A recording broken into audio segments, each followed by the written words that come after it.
Masuk akal tidak orang dibakar bisa hidup? Tidak mungkin. Kalau Allah mau, Ibrahim dibakar dalam api yang besar, keluar kedinginan. Musa, Fir'aun bikin kepres. Perempuan hamil, kalau dia melahirkan, laki-laki bunuh. Musa lahir kecil, laki-laki. Justru masuk ke rumahnya Fir'aun. Dibesarkan dalam rumahnya Fir'aun. Padahal Fir'aun mau membunuh itu anak. Kalau Allah yang mau, segala caranya Allah selamatkan. Kecil ini urusan dunia, kecil kalau Allah mau. Maka saudara-saudaraku yang hadir, mau jadi bupati, mau jadi PNS, jangan kau sogok rakyat. Lebih baik kau sogok Allah, perbaiki sholatmu. 2020 sampai 2022 ada pengumuman yang selalu kita dengar. Jaga jarak, pakai masker, jangan berkumpul, cuci tangan. 2 tahun selalu diumumkan di masjid dan tempat keramaian lainnya. Kenapa? Masker waktu itu penting sehingga hampir tiap hari kita dengar pengumuman itu. Sekarang masih ada pengumuman itu, Bu? Masih ada? Tidak ada. Kenapa? Tidak penting lagi. Tapi ayat yang saya bacakan tadi, sejak 1400 tahun yang lalu tiap Jumat khatib bacakan, jangan kamu mati. Rasa-rasanya ayat ini tidak masuk akal. Jangan kamu mati, berarti mati kau yang ngatur. Woi, jangan mati ya, berarti mati mau-maumu. Padahal mati, mau atau tidak, tiba saatnya pasti mati. Orang kaya, orang miskin, raja-raja, rakyat biasa, Pak Menteri. Bukan saya bilang Pak, jangan dulu, baru dilantik. Orang kaya, orang miskin, raja-raja, rakyat biasa, ustadz, belakang sedikit. Ayat ini Allah ingin sampaikan, Pak PJ, Pak Menteri, Dasat, hati-hati kamu, ngakumu Islam, KTP-mu Islam, tapi belum tentu kau bisa bawa mati dalam keadaan Islam. Itu makna ayat ini. Allah ingatkan, hati-hati kalian, belum tentu kau bisa mati dalam keadaan beragama Islam. Insya Allah kita tidak akan mati dalam keadaan ngerampok. Insya Allah kita tidak akan mati dalam keadaan judi. Insya Allah kita tidak akan mati dalam keadaan berzina. Tapi yang bisa membuat kita mati kafir, hubbi aklil haram, suka memakan barang haram. Salah satu di antara barang haram itu menerima serangan fajar ketika pilkada yang akan datang. Kau tepuk tangan baru kau semua pelakunya. Hei, Bu, kalau ibu terima 300.000 miskin tidak? Kaya tidak? Ibu-ibu terima 300.000, 500.000 kaya? Tidak. Bapak-bapak tolak 300.000 miskin? Tidak. Namun yang pasti ketika kau terima uang sogok, itu artinya kau tutup masa depan anakmu yang cerdas. Tidak bisa jadi anggota DPR. Anakmu yang jujur tidak bisa jadi wali kota, tidak bisa jadi bupati dan gubernur. Kenapa? Hanya orang kaya yang bisa jadi pejabat. Maka ibu, kalau kau cinta Aceh, mulai 27 November ini, buktikan jangan terima uang sogok. Bisa ibu? Bisa. Dia bilang, Ustadz, serangan fajar. Bukan serangan fajar ini Ustadz. Apa? Sedekah subuh. Bu, ibu, bisa menolak serangan fajar? Bapak-bapak bisa tolak serangan fajar? Ya Allah, dengarlah janji hambamu. Kalau mereka yang mengatakan tadi bisa dan berkhianat, buat hidupnya sengsara dunia akhirat. Bapak-bapak juga pegawai negeri, jangan nyogok mau jadi pegawai Pak. Yang merusak negara kita ini bermula dari sogoknya kita ketika mau masuk ke dalam suatu instansi. Wa qala idzan bismillahirrahmanirrahim. Innallaha wa malaikatahu yusalluna 'alan nabi. Ya ayyuhalladzina amanu sallu 'alaihi wa sallimu taslima. Sesungguhnya Allah dan para malaikatnya bersalawat kepada Rasulullah Muhammad sallallahu alaihi wasallam. Maka wahai orang-orang yang beriman, bersalawatlah kalian kepada Rasulullah dengan sebaik-baik salawat. Saya mau ajak salawat, bisa? Bisa? Kita tanding ibu, mana lebih besar suaranya ibu-ibu dengan bapak-bapak? Bisa? Ah, ibu-ibu dulu, yang merasa jenis kelamin laki-laki diam. Kita dengar dulu ini emak-emak, ras terkuat di bumi. Sen kanan tak belok-belok. Ayo salawat bu, yuk. Salatullah ala toha. Ayo dek. Salatullah ala Yasin. Masya Allah. Nilainya 9,5. Oke. Sekarang bapak-bapak, ayo pak, jangan mempermalukan jenis kelamin kita pak. Ayo. Ayo, salawat semua, ayo. Salatullah Masya Allah ala toha. Salatullah ala Yasin Habibi. Masya Allah. Nilainya 9,7. Bapak Ibu saudara-saudara sekalian, teristimewa yang kita hormati, Bapak Menteri Desa dan Ekonomi Kreatif yang hadir di tempat ini, Pak PJ, yang insya Allah dimuliakan dan dirahmati oleh Allah Subhanahu wa Ta'ala. Ibu-ibu, ada enggak saya mau kasih hadiah? Ada enggak? Bapak-bapak, ada enggak saya mau kasih hadiah? 100.000. Ini beda uangnya Wakapolda dengan uang Ustaz. Ada? Ada yang mau? Ada? Ayo jangan malu-malu, saya kasih hadiah. Nah, kalau gitu adik kecil, nih sini. Sini nak, sini, maju sini. Sini cepat. Oh, kau masuk YouTube-nya Pak Ustadz ini. Nah, siapa namamu nak? Syahril. Siapa? Syahril. Umur? 2 tahun. 12 tahun. Ya. Sekarang saya tanya, siapa nama pemain sepak bola yang kamu kenal? Siapa? Nggak ada kenal pemain sepak bola. Ronaldo. Siapa lagi? Oh, berarti luar biasa anak-anak orang Aceh ini. Ya, kemudian sudah kalau begitu dapat hadiah 100.000. Ya. Ini yang wartawan ini saya mau tanya. Nah, ini wartawan. Nah, kau sini, kau sini kau. Sini wartawan. Nah, sini. Nah, ya. Siapa nama dek? Fikri, Pak. Fikri. Umur 36. Oke, sekarang mau enggak hadiahnya Ustadz Dasaat? Mau, Ustaz. Oke, siapa pemain sepak bola yang kamu kenal? Del Piero. Siapa lagi? Bang. Oke, PSSI yang main sebentar malam? Yang termal. Ya. Pokoknya Lionel pemain dunia? Oh, Ya. Ronaldo, Messi. Oke, siapa nama presiden yang diganti kemarin? Pak Jokowi. Nah, sekarang siapa nama presiden kita? Pak Prabowo. Sekarang siapa nama PJ?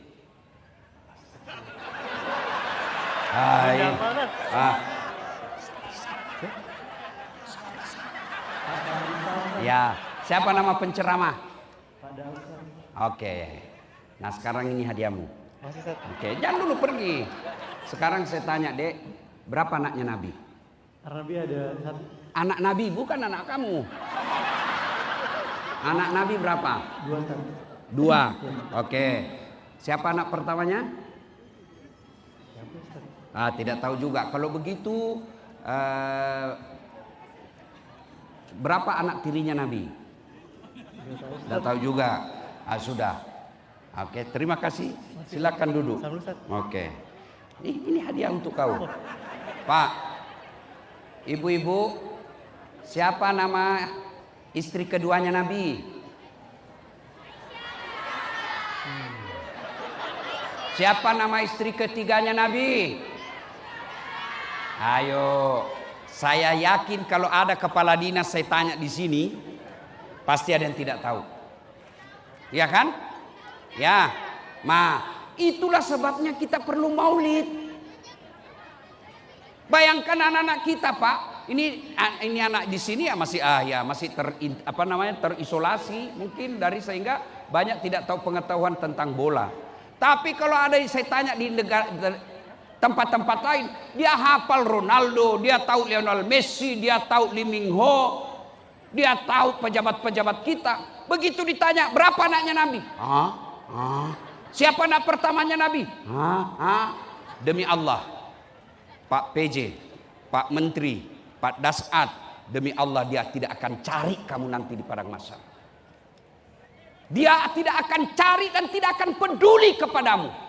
Satu manusia yang peduli dan mencari umatnya. Ya Jibril, aina ummati? Jibril, mana umatku? Dialah Muhammad sallallahu alaihi wasallam.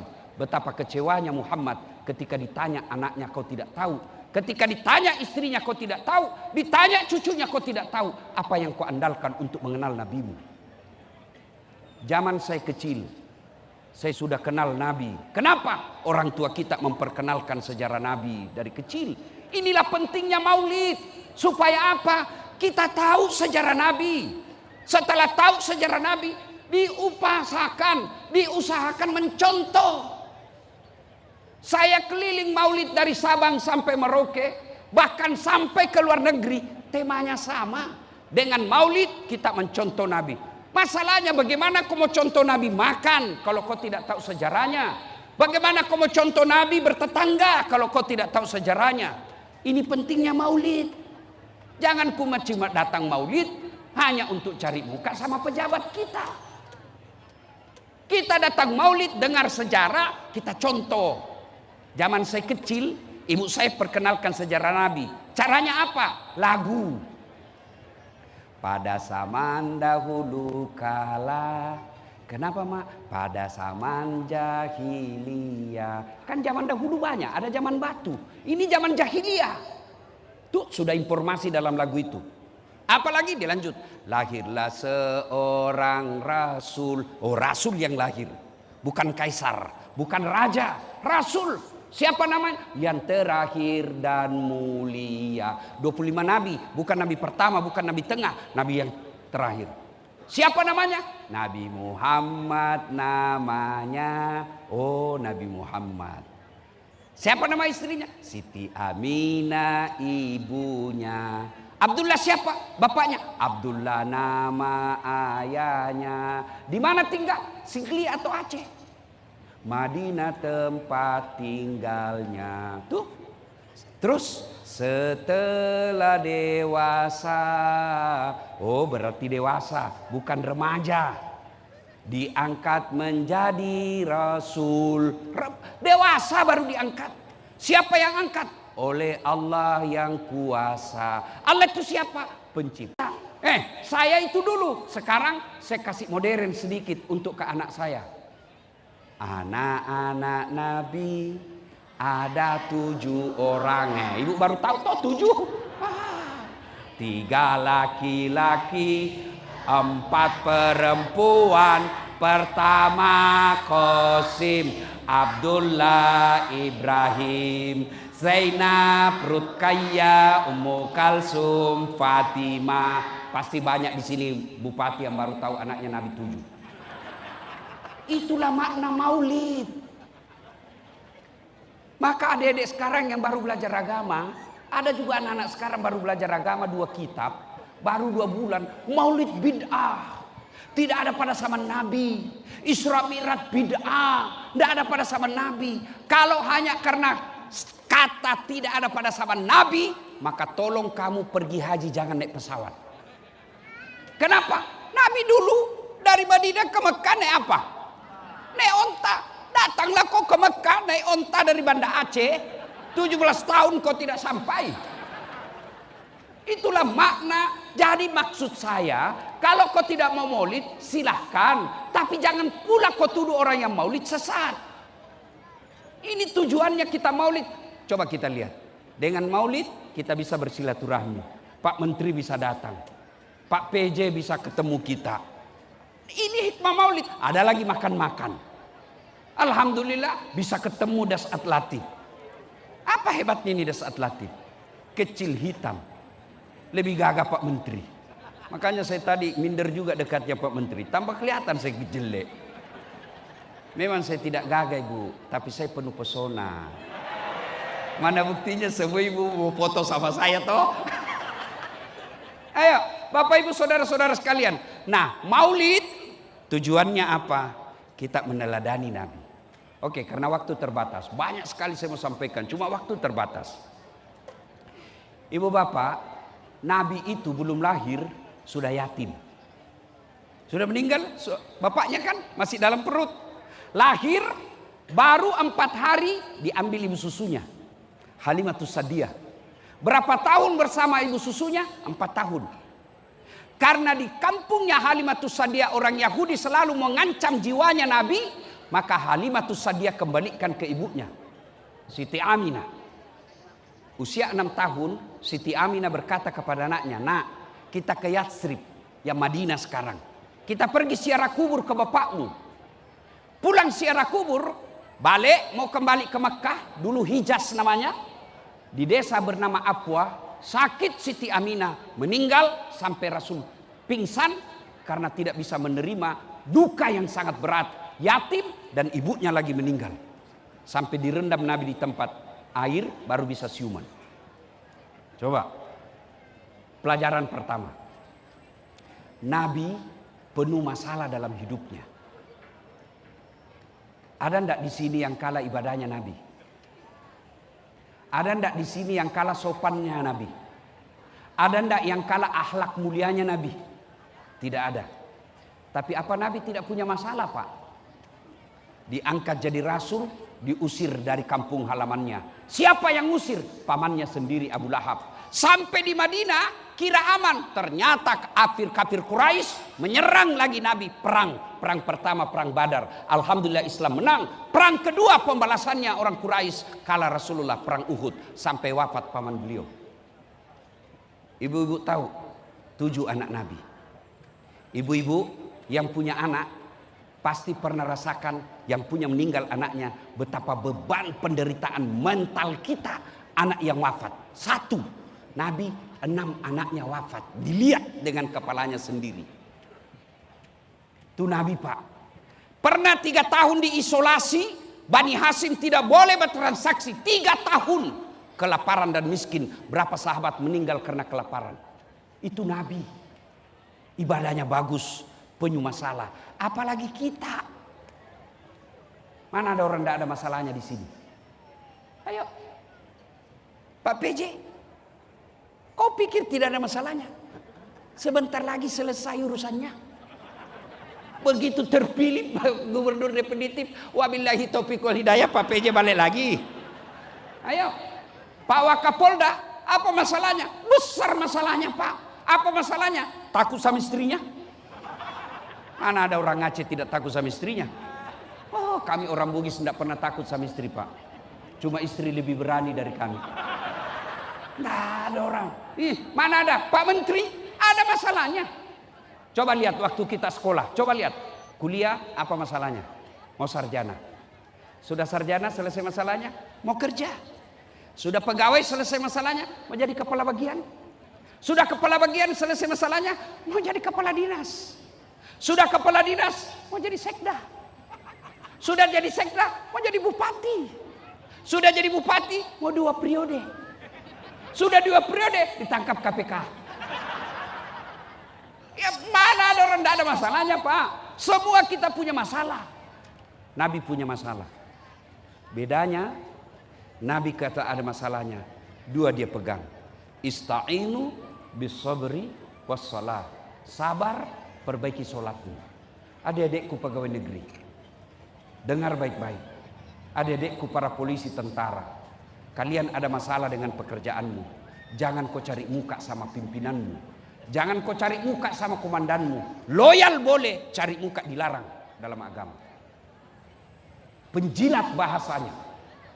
Dari sekian banyak sisi kehidupan yang Allah berikan pelajaran kepada ketika Nabi Isra Mi'raj, satu di antaranya mental dan karakter penjilat. Pak Menteri, Bapak baru diangkat. Percaya, Pak, Bapak dinilai orang gula. Semut akan berkeliling di antara Bapak. Tapi percaya, lebih banyak yang munafik daripada orang yang mau berteman secara ikhlas. Percaya itu, Pak. Kalau di depan kita siapa.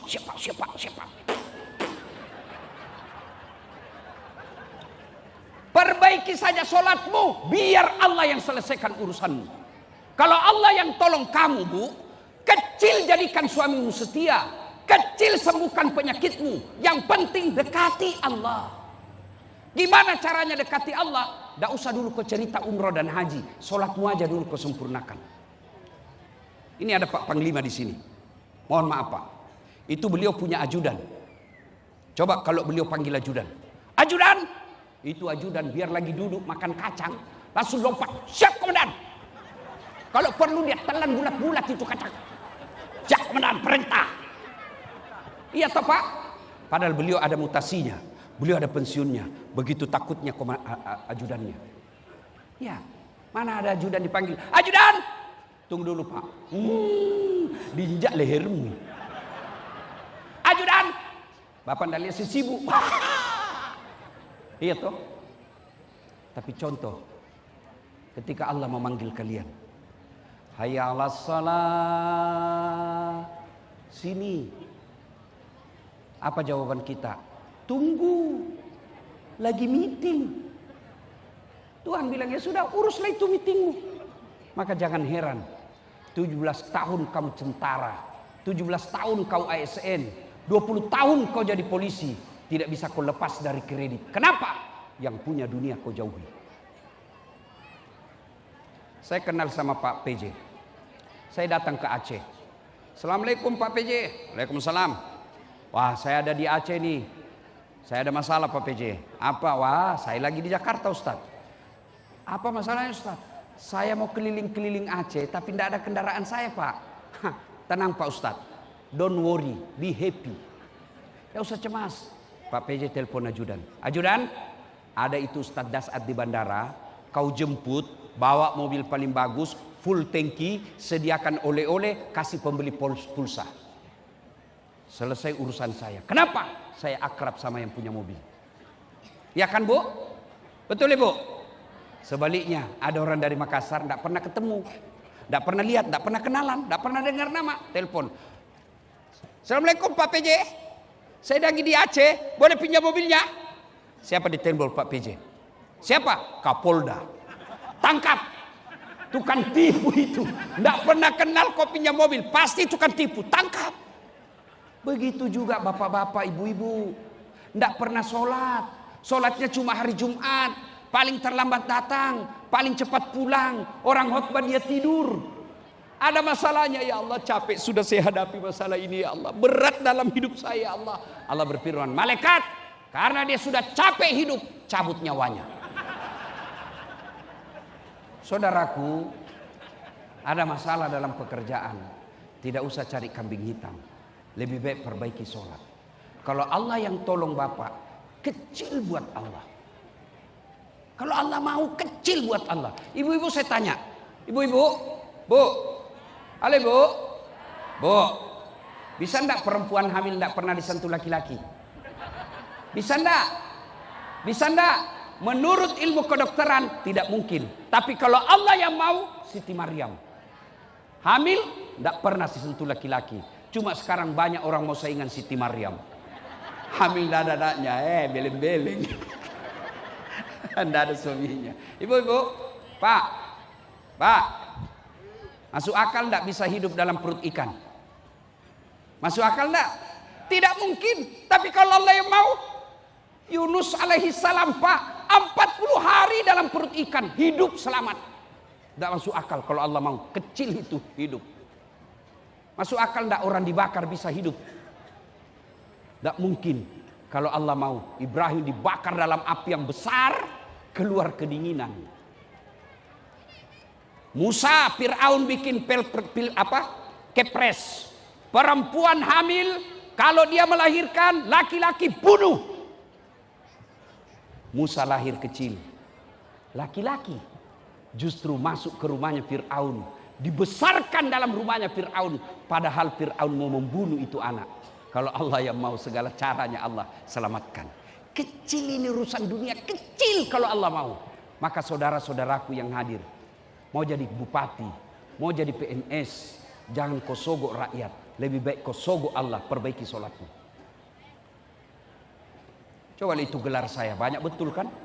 Tidak masuk akal itu Pak. Tidak masuk akal. Doktor bersamaan waktu, beda negara, beda disiplin ilmu. Bisa kalau Allah mau. Apa susahnya Allah kasih kita? Saya sudah sholat Ustaz. Betul kau sholat tapi tidak ikhlas. Hayya 'alas sholat, asar lagi. Barusan maghrib, barusan duhur. Kok tidak ikhlas? Saya sholat Ustaz. Betul kau sholat tapi main-main. Udah balik ya. Ya kenapa juga ya kan Ustaz. Silahkan. Siapa ajar kau sholat? Garu-garu pantat. Sholat tidak semangat betul. Nah.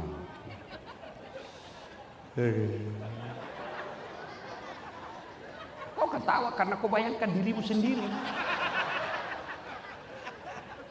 Ya, Bu, sholat. Yang kedua, sabar. Sabar. Apa sih sabar itu? Alladzi isa asabatum musibah qalu inna lillahi wa inna ilaihi rajiun. Tiba-tiba PJ bikin mutasi. Tadinya kepala dinas menjadi staf ahli. Ahli yang tidak ada stafnya. Sabar. Berarti itulah yang terbaik. Sudah pasang baleho kiri kanan. Sudah bikin tim sukses. Ikut pilkada. Tidak menang. Sabar. Jangan menghasut masyarakat. 2014 saya ikut pilkada. Di Makassar 10 pasang calon Pak Menteri. Kalah. Tidak. Cuma yang menang lebih banyak suaranya. Allah tahu. Dasar. Tidak usah kau jadi pejabat. Kau jadi ulama. Kalau kau jadi pejabat, datang Kapolres siap komandan, datang Kapolda siap jenderal, datang Pak Menteri siap Pak Menteri, datang Presiden siap Pak Presiden. Sekarang saya jadi ulama, mereka yang hormat sama saya. Dengar ini para calon, dengar ini para calon, baik gubernur maupun bupati. Kalah, bukan kamu kalah, tapi suaramu tidak cukup. Jangan kau hasut rakyat lagi. Lewati Pak.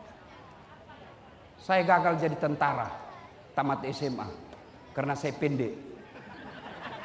Makanya saya emosi lihat kalau ada tentara pendek. Kenapa bisa tentara ini? Saya juga dulu tidak jadi lolos. Allah tahu, tidak usah jadi tentara. Teman saya lulus Pak, Kapolres, AKBP sekarang di Polda Sulawesi Barat, pakai baret merah. Saya lulus jadi ulama, pakai baret putih. Tapi alhamdulillah dengan baret putih yang saya pakai, semua baret hitam sampai baret merah saya ceramai kau semua. Allah kasih yang terbaik. Itu cara sabar. Ibu-ibu, suamimu tidak sesuai harapan, sabar. Bapak-bapak, istrimu jelek, sabar. Itulah takdirmu. Kenapa dia jelek? Allah tahu. Kenapa? Karena kalau dia cantik, dia malu jalan sama kamu. Kenapa? Karena kau juga jelek. Sabar. Tidak ada kalah ini ilmu sabar Pak. Kita di pekerjaan ada masalah, sabar. Ini istrimu kalau ngomel, gimana caranya? Jangan lawan, diam. Biar kau jelaskan, tidak masuk di akalnya. Apalagi kalau dia sudah bilang pokoknya lebih bapak cari obat tidur. Tidak ada gunanya. Kalau istri saya ngomel, saya lihat wajahnya, baru saya peluk. Bila kamu di sisiku, hati rasa syahdu. Mulai dia senyum itu. Masih marah juga, saya peluk keras-keras, baru saya nyanyi lagi. Insaplah wahai. Berhenti dia Pak. Itulah ilmu sabar. Ibu-ibu juga jangan terlalu sering ngomel. Mana betah suamimu kalau kau selalu ngomel? Coba lihat itu muka suamimu, kasihan. Coba lihat itu muka-muka kasihan. Di kantor ditendang sama komandan. Siap salah komandan, siap salah komandan. Di warung kopi banyak tagihannya. Di kantor dimarah-marahi sama komandannya. Sampai di rumah dimaki-maki lagi istrinya. Memang kau bodoh, kenapa kau tidak lawan? Apa mau dilawan? Nah, dia komandan. Ibu, Bu, ada orang pernah curhat sama saya. Bapak-bapak curhat saya di Makassar, ibu-ibu. Ustadz, kenapa itu suami saya tidak betah di rumah?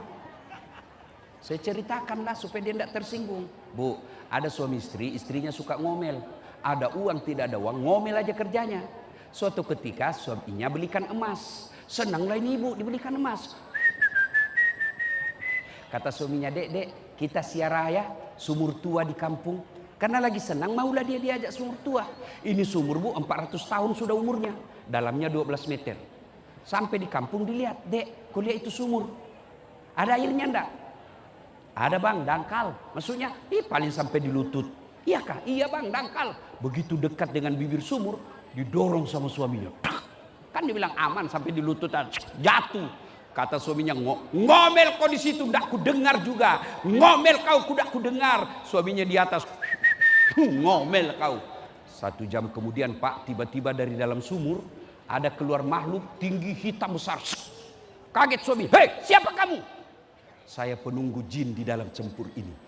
Saya sudah 400 tahun tenang-tenang di dalam. Ada perempuan ngomel aja kerjanya di dalam. Dari tadi sudah 1 jam yang lalu ngomel aja kerjanya. Lebih baik saya lari. Kata si suaminya, kamu baru 1 jam, saya 24 jam di dalam. Sudah paham ibu? Sudah paham? Bu, oleh-oleh maulid, sabar.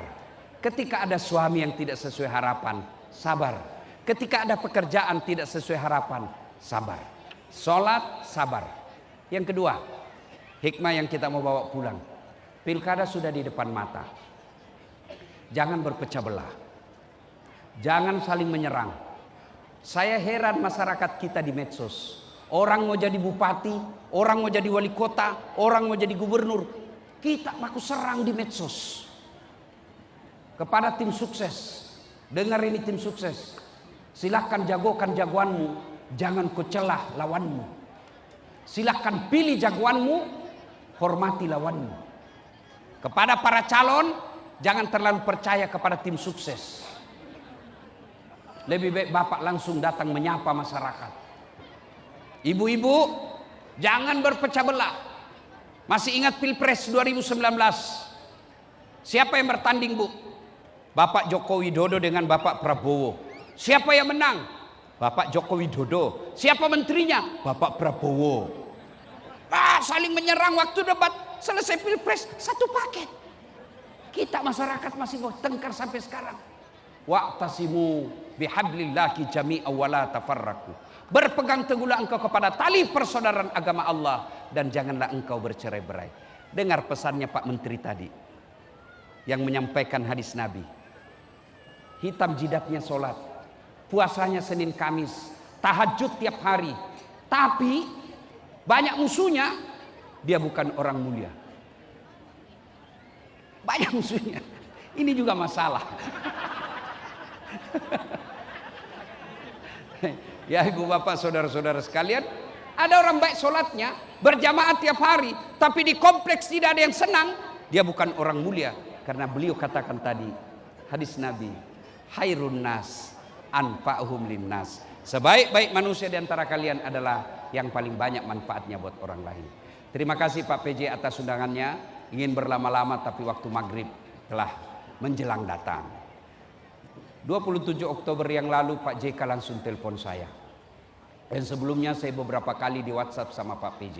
Pak PJ ini cerdik, pandai. Setelah saya tolak, dia cari mana yang bisa intimidasi pada saat. Oh, dia lapor sama Pak JK. Pak JK toko bagi kami. Dah saat ini ada wali Nanggro ini datang. Kau pergi ke Aceh ya. Waduh, kalau Pak JK yang perintah kita apa boleh buat? Siap. Alhamdulillah tiba di tempat ini. Tadinya direncana tanggal 7, tapi tanggal 7 itu saya baru tiba dari Los Angeles, sehingga saya tidak memungkinkan untuk sampai ke tempat ini. Allah takdirkan tempat sini. Saya sangat bahagia bisa datang di tempat ini, sebab saya tahu Aceh dengan Bugis itu sangat dekat secara kultur dan sangat dekat secara psikologis. Maka terima kasih atas undangan dan jemputannya. Mudah-mudahan umur panjang. Saya akan datangi semua Bapak Bupati yang hadir di tempat ini. Undang saya Pak, insya Allah saya datang. Ya, terima kasih. Lebih dan kurangnya mohon dimaafkan. Usikum wa nafsi bitaqwallah. Fastabiqul khairat. Assalamualaikum warahmatullahi wabarakatuh.